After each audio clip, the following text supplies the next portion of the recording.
Bienvenidos a este nuevo encuentro. En este momento, o en este encuentro vamos a tratar sobre la toxicidad de los plaguicidas en organoclorados y las piretrinas y los piretroides. En un principio, en la clase de generalidades, les había dicho que a lo largo de la historia, los plaguicidas o la naturaleza de los plaguicidas fue cambiando. Los primeros que aparecieron fueron los naturales, los que provenían de las plantas, para luego ir siendo reemplazados en un inicio por los inorgánicos, para luego o finalmente ser reemplazados por los plaguicidas de síntesis. Bueno, hoy comenzaremos a desarrollar dos grupos de ellos, que son los plaguicidas organoclorados y las piretrinas, que si bien es cierto son naturales, pero tienen sus análogos sintéticos que son los piretroides.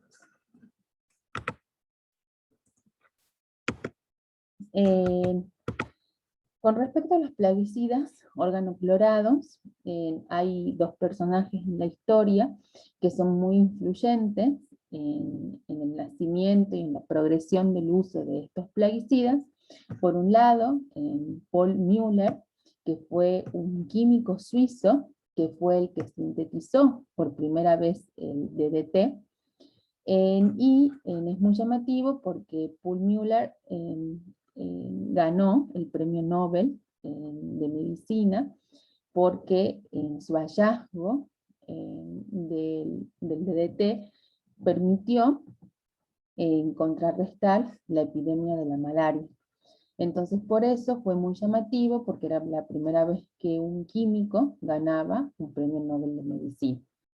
Gracias a la síntesis del DDT, en la década del 30, de 1930, se pudo contrarrestar y terminar con la epidemia de la malaria, por la eliminación del vector a través del uso de este plaguicida. Luego, acá a la derecha, tienen a Rachel Carson. Rachel Carson fue entre 1950 y 1960 una ambientalista de los Estados Unidos, y fue la que comenzó a estudiar todos los efectos adversos que producían este grupo de plaguicidas en el medio ambiente y sobre todo en las especies animales. Comenzó a observar cómo los huevos de los animales tenían las cáscaras mucho más finas.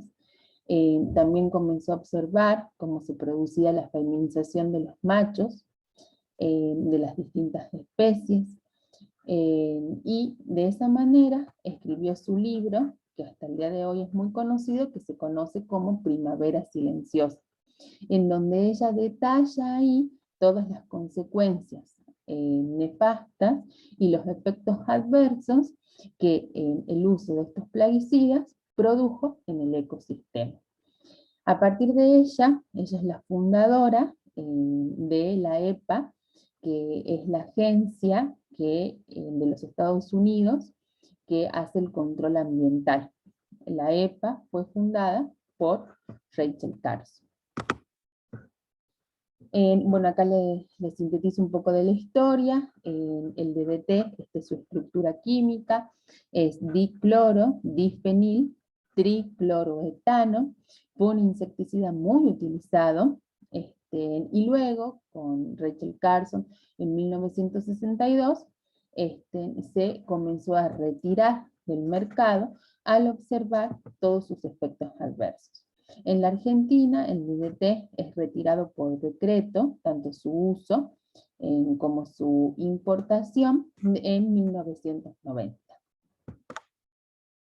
Dentro de las generalidades, nosotros vamos a ir viendo que la estructura química es decisiva o es un factor muy influyente en la toxicidad de los plaguicidas.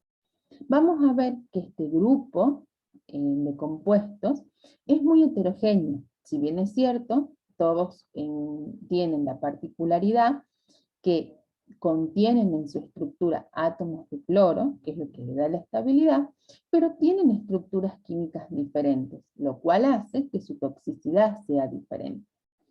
Poseen un alto coeficiente de partición, esto es por su liposolubilidad, y esta propiedad hace que sean liposolubles, y esta liposolubilidad es lo que determina su acumulación, tanto en el medio ambiente como en los seres vivos. Cuando hemos visto en las generalidades la balanza de economía y salud pública, habíamos dicho que muchos de estos plaguicidas se utilizaban por su bajo costo, es decir, porque son económicos. Pero no hay que olvidarse que así como tienen un bajo costo, sus efectos adversos pueden ser irreversibles. Se caracterizan por tener una gran estabilidad química, justamente por la presencia de los átomos de cloro, lo cual hace que se acumulen, son neurotóxicos, ya vamos a ver que su mecanismo de acción se produce en el sistema nervioso central, tanto de sus organismos dianas, que serían los insectos, como también en el hombre, en donde produce las intoxicaciones. Y este tipo de compuestos están relacionados con las intoxicaciones crónicas. ¿Por qué? Porque por su alta toxicidad fueron casi todos eliminados del mercado. Entonces, es muy difícil encontrarlos actualmente en el mercado. Es por eso que no están tan relacionados con las intoxicaciones agudas como sí lo están los plaguicidas organofosforados y los carbamatos, que sí se siguen vendiendo, se siguen usando. Como la mayoría de estos plaguicidas fue prohibida, el uso fue prohibido de los mismos, están relacionados con intoxicaciones crónicas. Bueno, ya acá les pongo unas imágenes que me parecieron muy llamativas, porque siempre las imágenes nos dejan mejor grabados los conceptos. Y yo les había contado que cuando Müller sintetiza el DDT, pues esto fue aproximadamente en la Segunda Guerra Mundial, fue el boom, era el boom del DDT porque era tan eficaz, y acá ustedes pueden ver cómo se trataban los ectoparásitos, la pediculosis, los piojos, eran tratados con el DDT, y ustedes observen cómo directamente aplicaban el producto sobre la cabeza de los niños, los cuales trajo efectos nefastos, porque no hay ni siquiera elementos de protección. Hasta ese momento no se conocía la toxicidad del DDT. Estas son algunas fotos publicitarias de la época, en donde acá pueden ver cómo se fomentaba el uso del DDT como veneno para los insectos, como insecticida. Esta versión muy importante es un retazo del boletín oficial de la ACMAT, en donde se suspende la comercialización y el uso de los productos que tengan el principio activo lindano.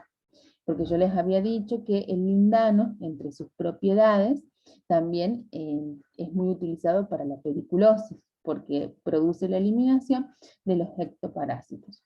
Pero en esta disposición del ADMAT, que salió en el 2011, prohíbe la comercialización. Por ejemplo, acá lo tienen en su formulación como champú o como loción, prohíbe la formulación de estos fármacos que tienen como principio activo al lindano. Este es un pedazo, de un trabajo, perdón, de un paper, que me pareció muy, muy original, porque es la determinación o la investigación de plaguicidas organoclorados en leche materna. Esto se realizó en la maternidad Sardá, en el Hospital Materno Infantil Sardá, entre el año 2000 y 2004, en donde pudieron encontrar un elevado porcentaje de residuos de plaguicidas en leche materna. Entonces, para que vayamos integrando los conceptos, vamos a ver que estos plaguicidas organoclorados son sumamente estables. Esa estabilidad se da por la presencia de cloro en sus moléculas. Eso lleva a que se acumulen y a que el organismo no puede eliminarlos. Entonces, ustedes vean acá como un gran porcentaje de mujeres, de puérperas, que habían sido estudiadas por en el hospital, es un hospital urbano, es decir, es un hospital de ciudad, como estas mujeres aún tienen en su matriz, que sería leche materna, plaguicidas organoclorados. Esto puede ser porque hayan tenido una exposición a través de los alimentos, por ejemplo, sin ni siquiera ser trabajadoras rurales, sino que todas habitaban en la zona urbana. Entonces vean ustedes cómo la vía de exposición puede ser, por ejemplo, a través de los alimentos, y la persistencia y la estabilidad es tal de estos compuestos que pueden permanecer por muchísimo tiempo en el organismo humano, a pesar de que estén prohibidos. A pesar de que hoy en día estén prohibidos, todavía se pueden encontrar residuos de los mismos en los distintos organismos, debido a su gran estabilidad. Bueno, vamos a ver que en este grupo se clasifican o se subclasifican de acuerdo a su estructura química. Por un lado tenemos los aromáticos, que recién habíamos visto, el dicloro, difenil, tricloroetano, que es el DDT. Después tenemos los ciclodiénicos clorados, por ejemplo, el dieldrin, el aldrin, el endosulfán. Ustedes ven que son ciclodiénicos. Después tenemos los cicloalcanos clorados, como por ejemplo el lindano, acá ven que es un cicloalcano. Y después por último tenemos los terpenos clorados. Tenemos que, ustedes pueden ver que hay una gran variedad de estructuras químicas, ¿sí? Esto me pareció muy importante recalcarles, porque hay que tener un concepto en cuenta en este grupo, que la estructura química es influyente en la toxicidad. Ustedes ven en esta imagen del lado derecho, ven los distintos representantes de este grupo de organoclorados y ven la dosis letal 50. Ustedes vean la diferencia de dosis letal 50 que hay en los distintos representantes de este grupo, ¿sí? Entonces pueden ver, por ejemplo, que el endrin tiene una dosis letal 50 de 20, o sea, una dosis letal 50 muy baja, a diferencia, por ejemplo, del lindano, que tiene una dosis letal en 50-200. Es decir, que la estructura química es lo que condiciona el grado de toxicidad. ¿Son tóxicos? Sí, todos son tóxicos, pero en distinto grado. Y eso es gracias a su estructura química.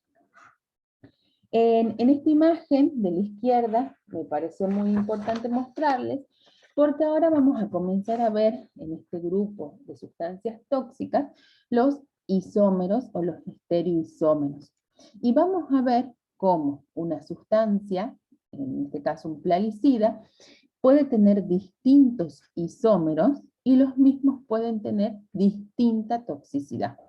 Entonces acá les muestro el ejemplo del DDT.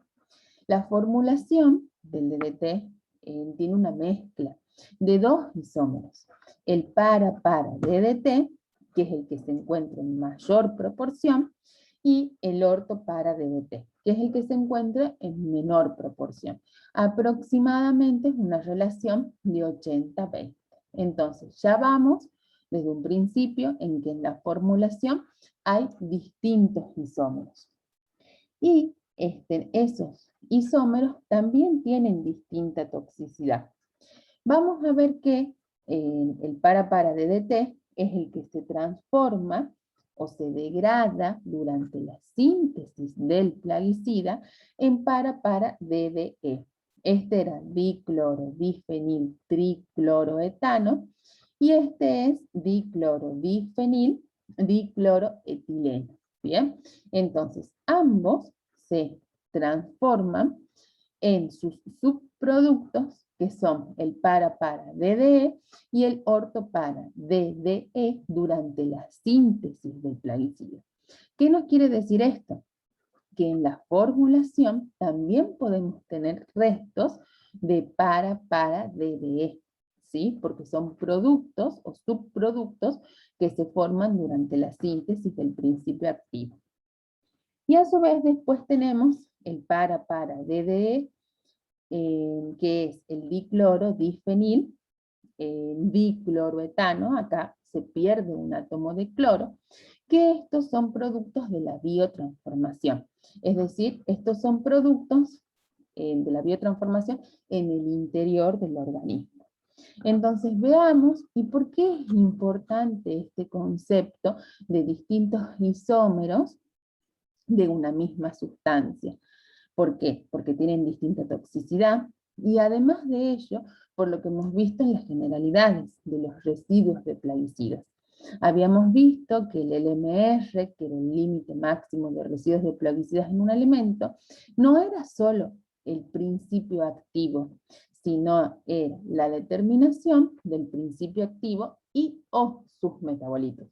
Entonces, esto quiere decir que en la determinación del LMR, por ejemplo, del DDT en un determinado alimento, hay que tener en cuenta todas estos isómeros, ¿sí? No solo el para-DDT, sino también el DDE, entre otros. Entonces,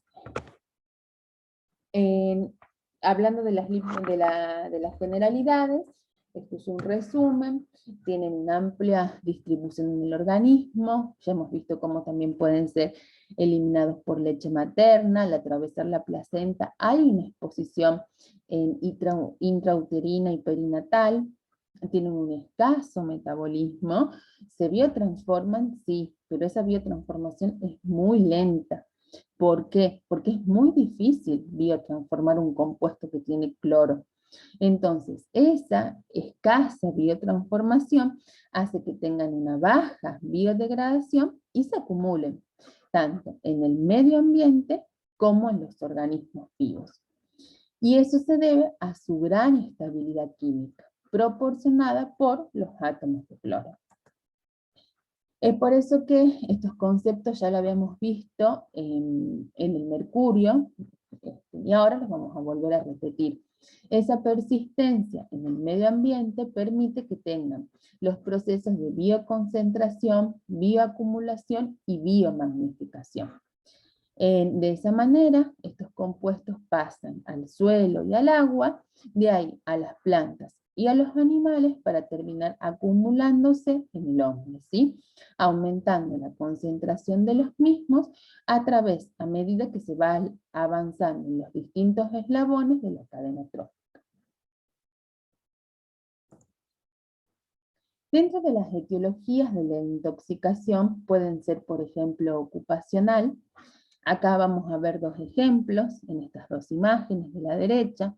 En la imagen de abajo ustedes pueden ver cómo el operario tiene colocados de forma correcta todos los elementos de protección personal, máscara, guantes, mameluco, mochila, y en la imagen de la parte superior pueden observar cómo no se cumplen las medidas de bioseguridad.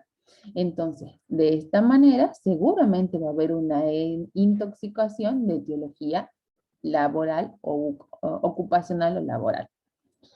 Después puede ser ambiental, hemos visto en la clase de generalidades, que dependiendo de la aplicación del mismo, si es aplicado en un sitio específico, o si es aplicado mediante avionetas, por ejemplo, va a tener el efecto de deriva, porque eso va a permitir que la sustancia llegue a las regiones colindantes, que son sitios urbanos o aldeas cercanas al campo de fumigación. Eso va a permitir una intoxicación o va a dar lugar a una intoxicación de índole ambiental.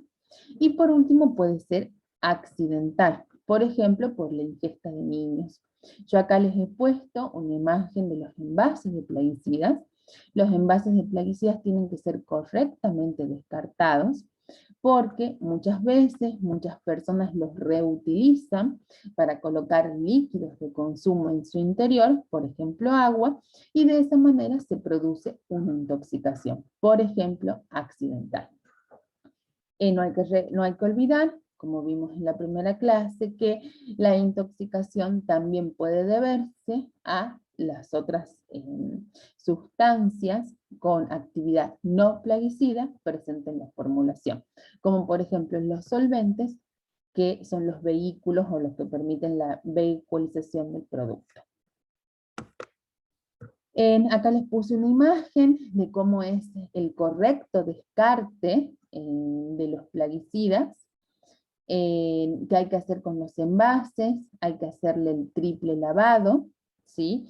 Es muy importante hacer el triple lavado, y luego de que se hace el triple lavado, hay que perforar el envase, para que de esa manera se lo inutiliza, digamos, para que no pueda ser reutilizado. Y esos envases se destinan a un acopio en donde se pueden depositar. En cada lugar debe tener un centro de acopio, como ustedes ven acá a la derecha, ¿sí? Entonces es importante hacer el triple lavado y luego perforar. Bueno, dentro de la toxicocinética de estos compuestos, hay que tener en cuenta que en su absorción puede ser respiratoria, digestiva o dérmica, y su biotransformación es muy lenta, es excepcionalmente lenta, porque son agentes lipofílicos, y como tienen, y se depositan en todos los tejidos que tengan un alto contenido en lípidos. Por ejemplo, se pueden almacenar en el tejido adiposo y se pueden ir difundiendo pequeñas cantidades al torrente sanguíneo a medida que se expone la persona a distintas situaciones, como por ejemplo un ayuno. Es por eso que se excretan en muy pequeñas cantidades. Su metabolismo es principalmente mediante el sistema microsomal hepático. Son considerados inductores enzimáticos, y yo acá les puse el ejemplo del DDT, ¿sí? El dicloro, bifenil, tricloro, etano, como perdiendo un átomo de cloro, se transforma en el DDE. En esta biotransformación hace que su producto de biotransformación siga siendo tóxico, ¿sí? Sigue siendo tóxico de igual manera que su compuesto madre. Y su eliminación es muy poca en orina, muy poca, y por su característica lipofílica puede eliminarse por heces, por bilis y por leche materna, como vimos en el trabajo anteriormente descrito. Bueno, vamos a desarrollar un tema que es muy importante, y acá sí me voy a detener porque siempre esto genera dudas. El mecanismo de acción de los plaguicidas siempre genera dudas. Es por eso que me voy a detener en un principio. Yo acá les muestro en esta diapositiva lo que pasa normalmente en el sistema de transmisión, en el sistema nervioso central, ¿sí? Nosotros habíamos visto que se debía generar el potencial de acción, en donde tenemos la etapa de despolarización de la membrana, y luego tenemos la etapa de repolarización y de hiperpolarización.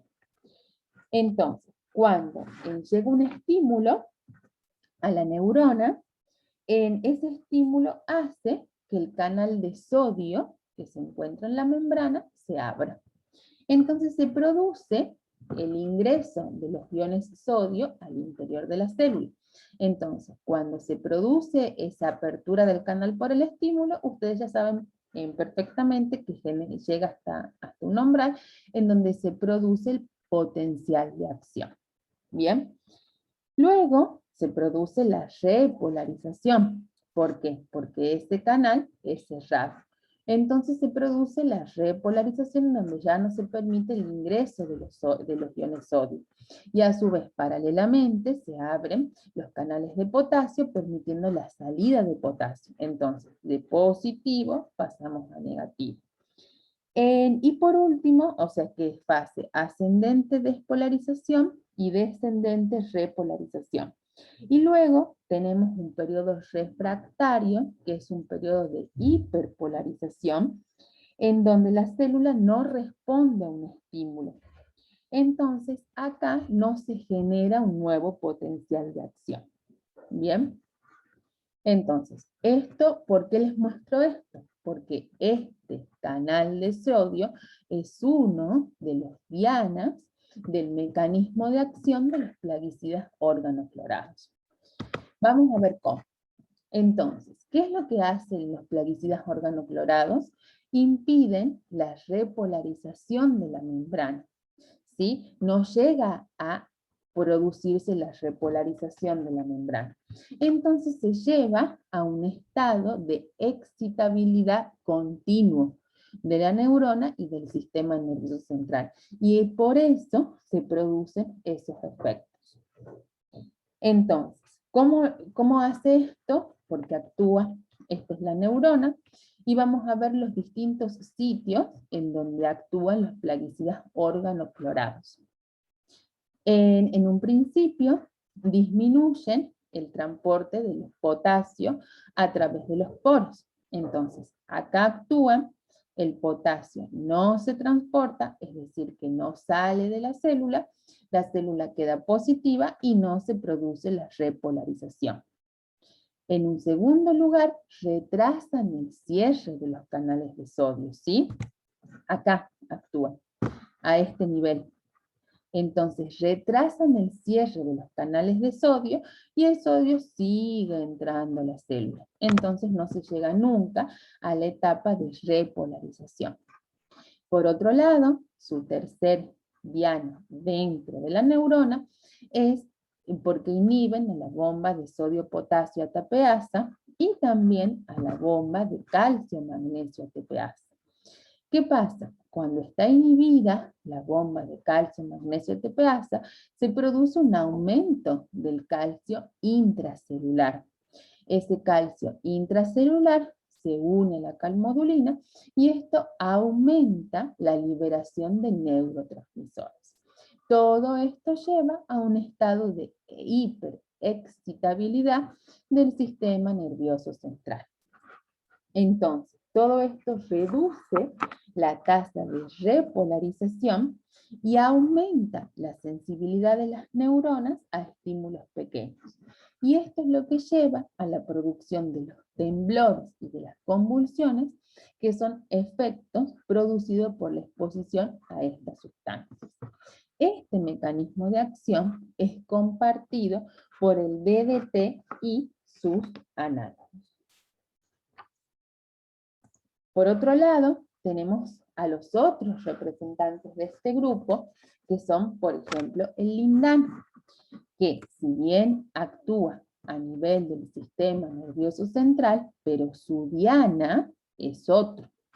¿Por qué? Porque producen una repolarización parcial de la neurona con un consiguiente estado de excitación no controlado, pero ellos actúan, principalmente el lindano, a través de, a diferencia del DDT, antagonizan la acción del GABA, ¿sí? Los ciclodienos, como por ejemplo el lindano, actúan a través del GABA, antagonizan al GABA.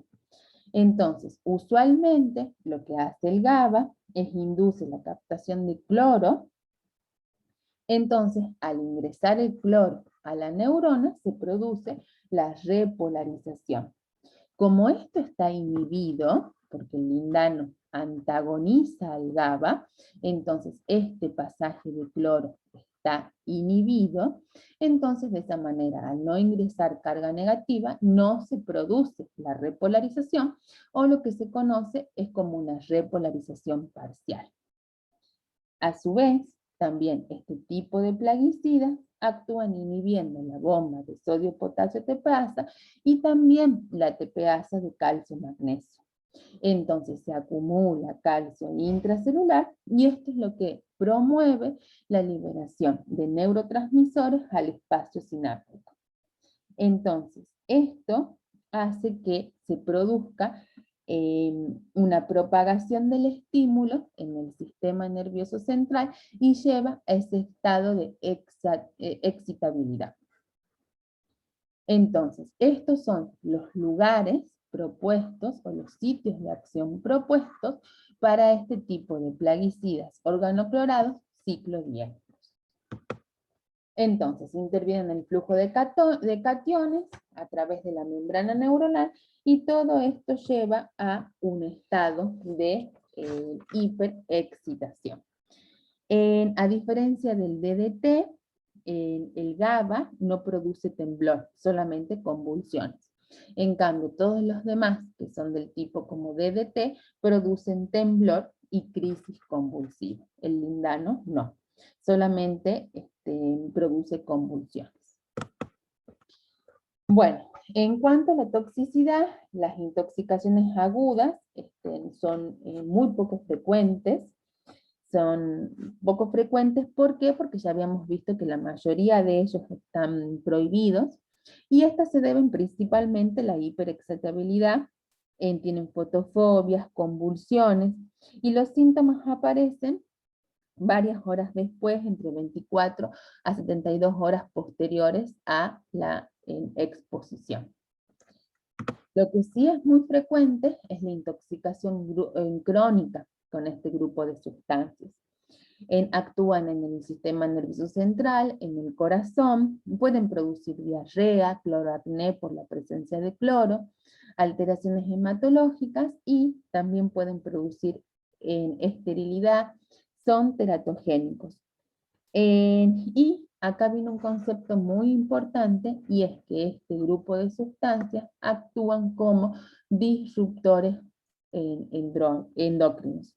¿Qué quiere decir esto? Que alteran el equilibrio hormonal fisiológico del organismo.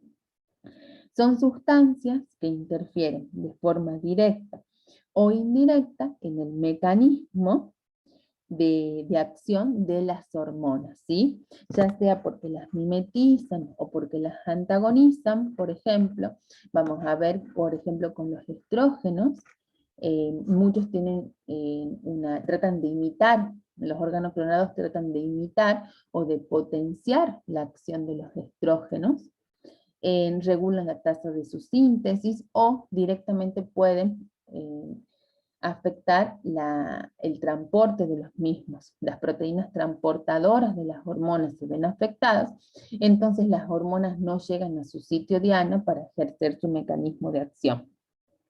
Esto se debe a que los plaguicidas organoclorados tienen una estructura similar a los compuestos estrogénicos.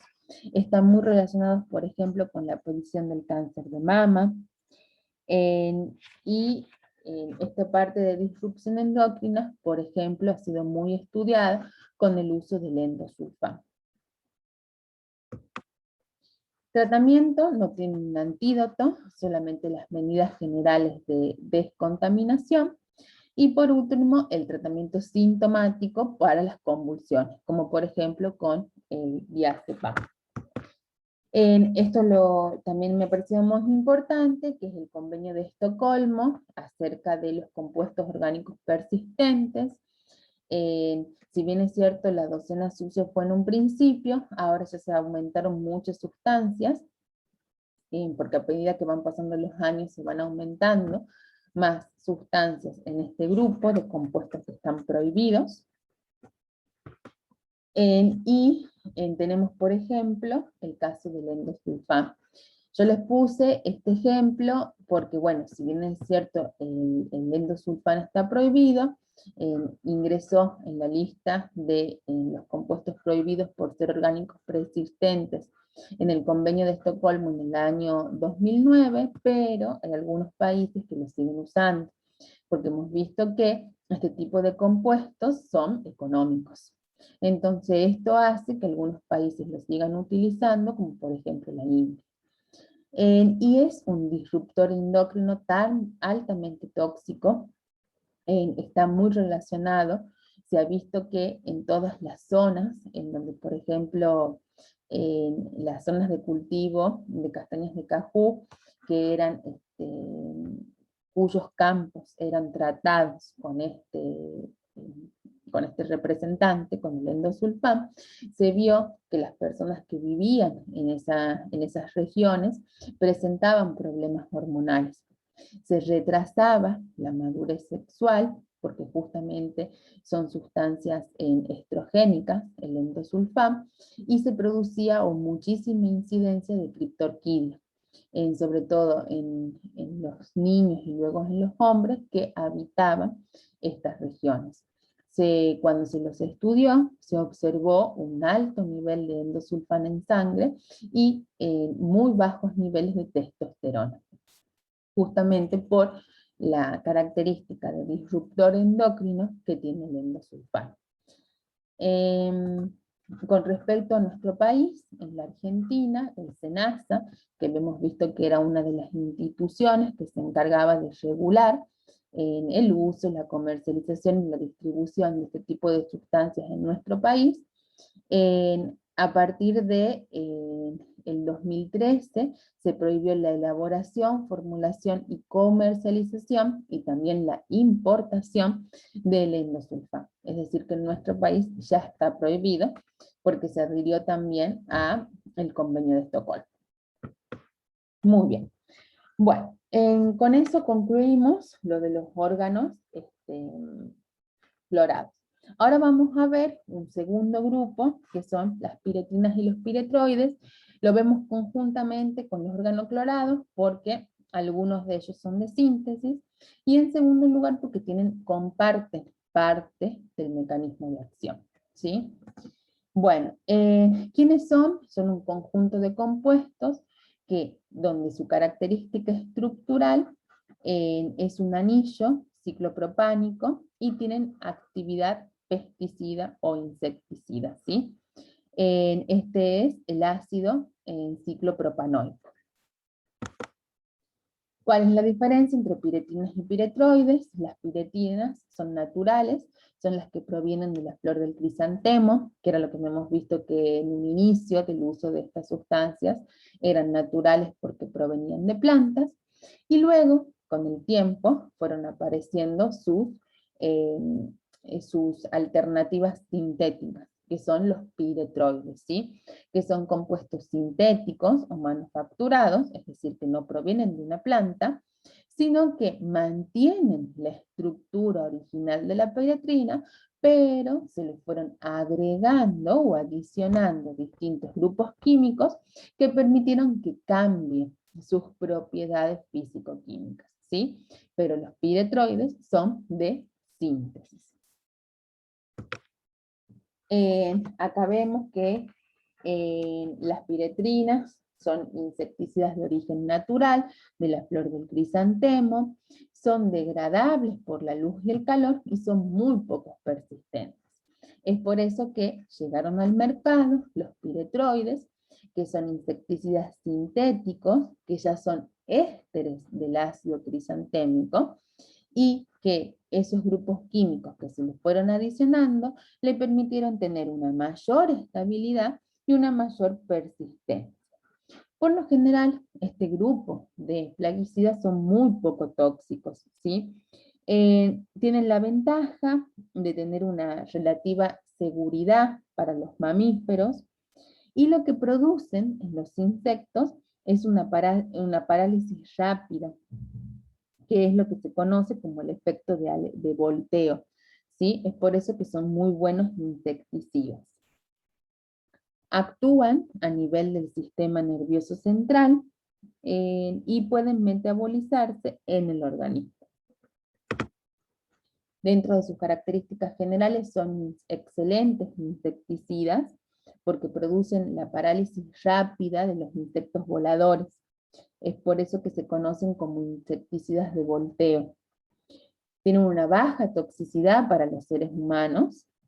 Eso se debe gracias a la dosis letal 50, que es muy alta. Son utilizados para uso doméstico, por ejemplo, para el tratamiento de la sarna. La cipermetrina, que es uno de los representantes de este grupo, es utilizado de manera en los veterinarios, de uso veterinario, para el tratamiento de la sarna, por ejemplo. Es altamente tóxico para los peces y algunas especies no blancos, como por ejemplo las abejas. Por su rápida degradación no se acumulan y tienen una baja persistencia en el medio ambiente. Son inestables a la luz, son inestables al calor, son fotosensibles, son fotolábiles, se degradan rápidamente, se descomponen bajo ciertos componentes atmosféricos, entre otras cosas. A lo largo del tiempo fueron apareciendo distintos grupos. Vimos en un principio que estaban los piretroides de primera generación, luego aparecieron los de segunda, los de tercera, y los que actualmente se utilizan son los de cuarta generación. O sea, a medida que se fue avanzando en las generaciones, es decir, de primera, segunda, tercera, cuarta, se fueron agregando distintos grupos químicos para aumentar su eficacia como plaguicida. Es por eso que hace que hoy en día se utilicen los de cuarta generación. Son estructuras básicas que han sido fundamentalmente cambiadas para incrementar su estabilidad en el medio ambiente. Y esas modificaciones dejan o sea, es un éster, ¿sí? Las piretrinas son un éster que tienen por un lado el ácido en ciclopropano carboxílico y por otro lado el alcohol pentenoloico. O sea, esas dos estructuras se mantienen. A ellos, o a las cadenas laterales de este éster, es lo que se van agregando los grupos funcionales.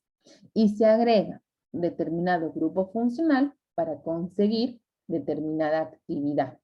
Por ejemplo, si se hacen modificaciones a nivel del grupo hidroxilo, eso modifica la sensibilidad a la radiación UV. Habíamos visto que eran fotolábiles, entonces de esa manera se aumenta la estabilidad a la luz. Si se hacen modificaciones del tipo fenoxibencílicas, lo que hacen es mejorar su capacidad como insecticida en el organismo diana, y si se le colocan halógenos, mejoran su estabilidad en el medio ambiente. Tenemos dos tipos, las de tipo 1 y las de tipo 2.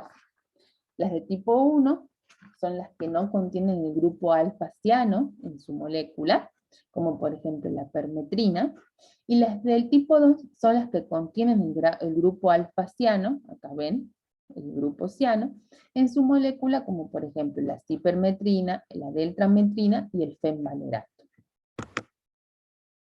Ahora vamos a ver lo que ya hemos visto para el DDT, y vamos a ver que este concepto se repite con los piretroides, que son las características isoméricas, ¿sí?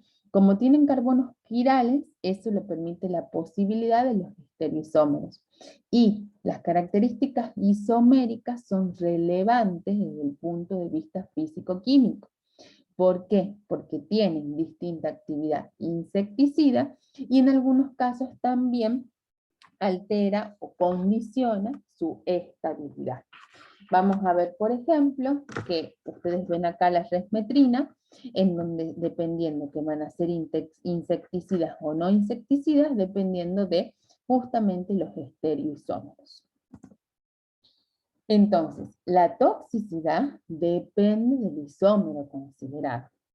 Los isómeros cis, por lo general, son más activos que los trans, porque pueden interaccionar mejor, porque son reacciones estereoisómeras con los sitios blancos, y estas interacciones que se generan durante el mecanismo de acción, es decir, entre el tóxico y el receptor, son estereoespecíficas. Es por eso que el isómero es importante en la toxicidad del compuesto.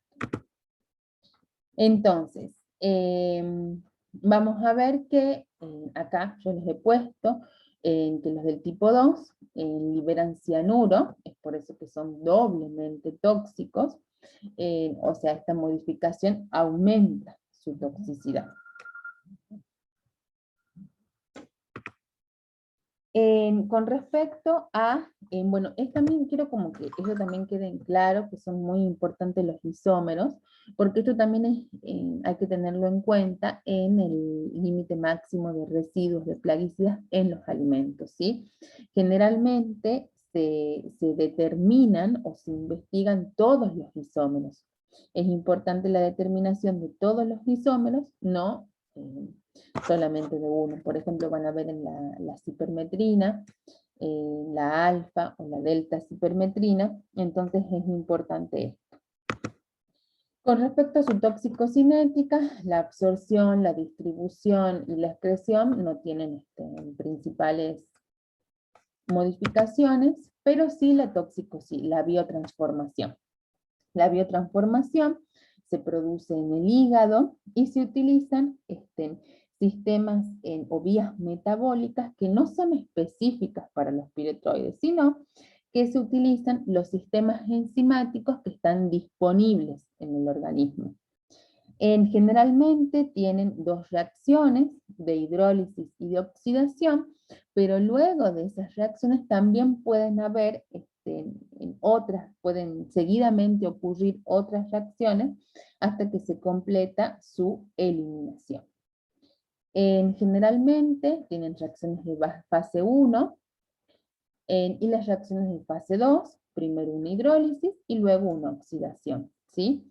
Y esa oxidación puede depender del complejo citocromo P450. Luego se producen las reacciones de fase 2. También se puede producir la hidrólisis por esterasa, por las carboxilasas, esterasas, por eso les digo que no son reacciones específicas para los piretroides, sino que utilizan los sistemas enzimáticos generales que tenemos nosotros en el organismo. Y las reacciones de fase 2 son las que permiten la conjugación con el ácido glucurónico o con los sulfatos para ayudar a su eliminación. Bueno, vamos a ver ahora el mecanismo de acción. El mecanismo de acción también es muy llamativo o muy importante en el caso de los piretroides, porque actúan a nivel del canal de sodio. La parte izquierda de la imagen ya la vimos recién, cuando desarrollamos el mecanismo de acción de los organoclorados, y vamos a ver la parte de la derecha. Entonces, ¿qué es lo que producen? Lo que producen es que enlentecen el cierre o producen una interrupción de los canales de sodio, ¿sí? Es decir, que enlentecen el cierre de estos canales.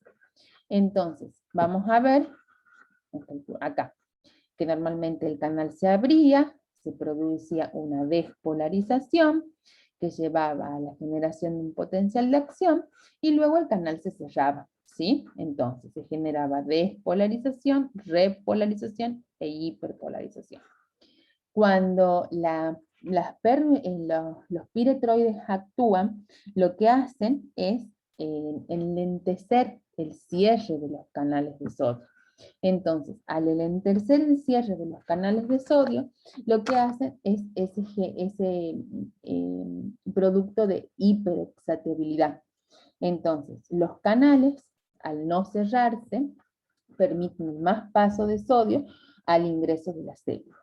Entonces, los del tipo 1, los piretroides de tipo 1, tienen un mecanismo de acción análogo a los plaguicidas organoclorados. ¿Qué quiere decir esto? Que lo que hacen es abren y cierran el canal. O sea, prolongan la apertura del canal, entonces van generando potenciales de acción, provocan un disparo repetitivo del potencial de acción, ¿sí? Como ven acá en esta figura. Entonces, ralentecen el cierre de los canales de sodio, el sodio ingresa a la neurona, al interior de la neurona, y se producen disparos repetitivos del potencial de acción. Es por eso que las piretroides de tipo 1 son los que producen temblores. En cambio, las de tipo 2 difieren de las de tipo 1 porque lo que hacen es mantener abierto el canal de sodio, pero por mucho tiempo, por periodos muy prolongados de tiempo. Entonces se genera el primer potencial de acción por el estímulo, porque la membrana se despolariza, pero resulta que como está abierto por tanto tiempo el canal de sodio, no es posible generar un potencial de acción subsiguiente. Entonces, no llega nunca al estado de hiperpolarización que se necesita para que se genere un potencial de acción con un nuevo estímulo. Entonces, ¿cuál es la consecuencia de esto? Es que no se generan más potenciales de acción, ¿sí? Ustedes ven acá, en la imagen de la derecha, cómo en un principio se genera un potencial de acción. Pero como este canal está abierto por mucho tiempo, ya generalmente no se llega al estado de hiperpolarización como llegan acá. Entonces, generalmente se va apagando hasta que no se puede generar más un potencial de acción, ¿sí? Entonces pasa a un estado en donde no se genera un potencial de acción. Esos canales de sodio se mantienen abiertos por mucho tiempo y se genera este mecanismo de acción. Entonces, la forma en la que actúan sobre el canal de sodio es distinto dependiendo de los piretroides de tipo 1 o los de tipo 2, ¿sí? Los de tipo 2 lo que hacen es permitir un disparo repetitivo del potencial de acción, porque prolongan la apertura de los canales de sodio, pero bueno, después se cierran, lo cual genera un nuevo potencial de acción y así sucesivamente. Los del tipo 2 no. Prolonga su apertura por mucho tiempo. Eso hace que los de tipo 1 provocan temblores, en cambio los de tipo 2 provocan salivación y convulsiones. Los que son análogos a los organoclorados son los del tipo 1 por su forma o su mecanismo de acción a nivel de los canales de sodio, por cómo actúan a nivel de estos canales. Entonces, generan una acción irritativa local, son neurotóxicos porque actúan sobre los canales de sodio y aumentan la permeabilidad transitoria al sodio durante la fase de despolarización. O sea, como entra tanto sodio, producen una despolarización prolongada, no permitiendo la repolarización. Ahora, cuando están a dosis muy altas, que esto la verdad es muy poco frecuente, porque son bastante seguros, pero cuando se encuentran en dosis muy altas, pueden realizar el antagonismo del GABA a través de los canales de cloruro. ¿Sí? Pero esto es a dosis muy altas. Dentro de su intoxicación producen dermatitis, reacciones alérgicas, excitación del sistema nervioso central, convulsiones, sobre todo las del tipo 2. Acá vamos a ver las distintas manifestaciones clínicas según sean de tipo 1 o tipo 2. ¿Por qué? Porque actúan de distinta manera sobre el canal de sodio. Vamos a ver que las del tipo 1 producen convulsiones. Por ejemplo, las del tipo 2 producen cialorrea, ataques clónicos, y como tienen el grupo ciano en su estructura, aumentan su toxicidad. Roger anteriormente le había dicho que los de tipo 2 también producían convulsiones, ¿sí? Las convulsiones pueden ser producidas por los del tipo 1 o tipo 2. Lo que sí es distinto es el temblor. El temblor generalmente es producido por las del tipo 1 y las cialorreas por las del tipo 2. Bueno, y acá esto ya lo hemos visto, el butóxido de piperonilo, que hemos visto que es un aditivo que se agrega a la formulación. ¿Por qué? Porque lo que hace es inhibir a las enzimas detoxificantes de los insectos, las monoxigenasas.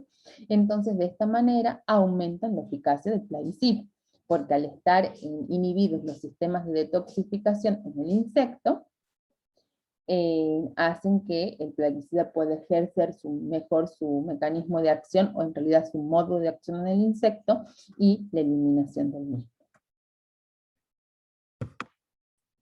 Bueno, no hay efectos crónicos de las piretrinas y los piretroines, no hay reportados justamente por su biodegradación, no son estables y son los compuestos menos tóxicos dentro de todos los grupos de plaguicidas.